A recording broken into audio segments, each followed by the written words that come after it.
வணக்கம். இன்றைக்கி நம்ம தமிழ் ஃபுட் சேனலில் சிக்கன் கோலா உருண்டை எப்படி பண்ணுறதுன்னு நம்ம பார்க்க போகிறோம். அதுக்கு போன் இல்லாத சிக்கனை நம்ம இந்த மாதிரி எடுத்துக்கிட்டு இந்த மாதிரி குட்டி குட்டி பீசஸாக கட் பண்ணி நம்ம வச்சுக்க போகிறோம். இதை இப்போ நம்ம மிக்ஸி ஜாரில் போட்டு நம்ம இதை நைஸாக அரைக்கணும். அதுக்கப்புறம் இதுக்கு தேவையான பொருட்கள்லாம் இது ஒரு 3 மீடியம் சைஸ் வெங்காயம், இது பச்சை மிளகா ஆப்ஷனல் தான், போடுறதா இருந்தாலும் போட்டுக்கலாம், இல்லை வேண்டானாலும் விட்டுடலாம். பொடியாக நறுக்கின கொத்தமல்லி, கருவேப்பிலை, அடுத்தது பொட்டுக்கடலை, தேங்காய், பெருஞ்சீரகம். தேங்காய் இதால் ஒரு 4 ஸ்பூன் நான் தேங்காய் எடுத்திருக்கேன். அதே ஸ்பூனாலேயே நீங்கள் பொட்டுக்கடலையை 3 ஸ்பூன் எடுத்துக்கணும்.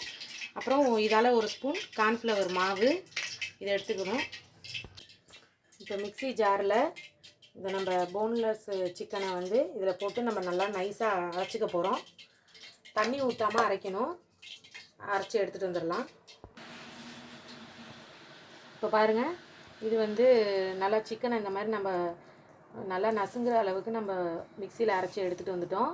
மட்டன்னா தான் உங்களுக்கு சீக்கிரமாக மசியாது மிக்சியில். இது சிக்கன் ஈஸியாக மசிஞ்சிரும். அதனால் தண்ணி ஊற்றாமல் மட்டும் நம்ம ஃபஸ்ட்டு அரைச்சி எடுத்துகிட்டு இந்த மாதிரி வச்சுக்கலாம். இப்போ அடுத்தது என்ன அரைக்க போகிறோன்னா, இந்த தேங்காய், பொட்டுக்கடலை இதெல்லாம் சேர்த்து நம்ம மிக்ஸி ஜாரில் அரைக்க போகிறோம். இதே மிக்சிலேயே நம்ம போட்டுக்கலாம், ஜார்லேயே.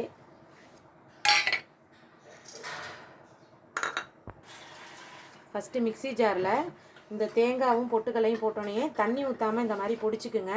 ஏன்னா நம்ம தேங்காய் பொட்டுக்கடலையிலையும் தண்ணி ஊற்றாமல் தான் நம்ம அரைக்கணும். ரொம்ப தண்ணி ஊற்றக்கூடாது. அதனால் இந்த மாதிரி பொடிச்சிக்கிட்டால் அதுக்கப்புறம் நம்மளுக்கு தண்ணி லைட்டாக ஊற்றினாலே சீக்கிரமாக மசிஞ்சிடும். அதுக்காக தான் இந்த மாதிரி பண்ண சொல்கிறேன். இப்போ பாருங்கள், நம்ம அரைச்சி எடுத்துகிட்டு வந்துட்டோம். தேங்காயில் ரொம்ப தண்ணி ஊற்றாமல் அரைக்கணும். அதனால் கொஞ்சம் கொஞ்சமாக தண்ணி ஊற்றி நீங்கள் அரைச்சிக்குங்க. இப்போ இந்த அளவுக்கு இருந்தால் போதும். இப்போ நம்ம எல்லாத்தையும் ஒன்றா சேர்த்து மிக்ஸ் பண்ணலாம். இப்போ நம்ம எல்லா பொருளையும் ஒன்றா சேர்த்து பிசைஞ்சிக்க போகிறோம். இதுக்கு ஃபஸ்ட்டு தேவையான அளவு உப்பு போட்டுக்கோங்க. அடுத்தது நம்ம பொடிசாக நறுக்கி வச்சுருக்கிற வெங்காயம், கருவேப்பிலை போட்டுக்கிட்டலாம். அடுத்தது கொத்தமல்லி போட்டுக்கோங்க.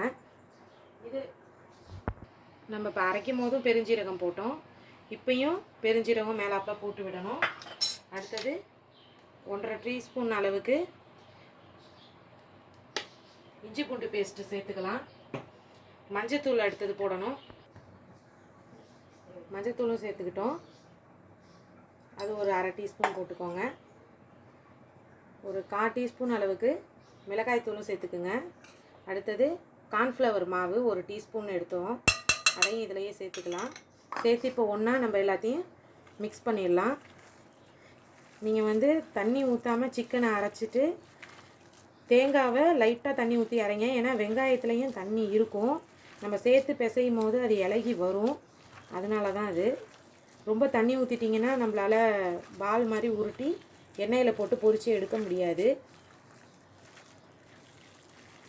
இதை நல்லா மிக்ஸ் பண்ணிக்கலாம். நல்லா, ஏன்னா சிக்கன் தனித்தனியாக நிற்கும். சேர்த்து இப்படி அழுத்தம் கொடுத்து பிசைங்க.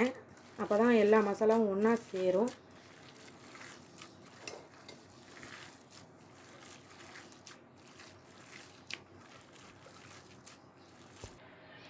இப்போ பாருங்கள், நல்லா பிசைஞ்சாச்சு.